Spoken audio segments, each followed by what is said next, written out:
প্রাথমিক বিদ্যালয় gold cup football tournament 2026-এর ফাইনাল খেলায় শনিবার দুপুরে খেলা অনুষ্ঠান হয়। প্রধান অতিথি হিসেবে উপস্থিত ছিলেন মাননীয় সংসদ সদস্য জনাব মাহমুদুল হক রুবেল সাহেব এমপি। সভাপতিত্ব করেন শ্রীবর্দী উপজেলা নির্বাহী অফিসার মিস মানিশা আহমেদ।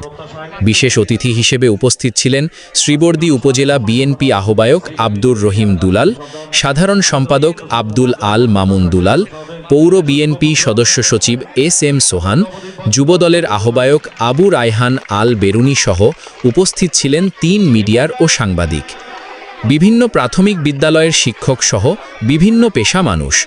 মোতাহের হোসেন, বিজয় 24 টিভি, শেরপুরের শ্রীবর্দী।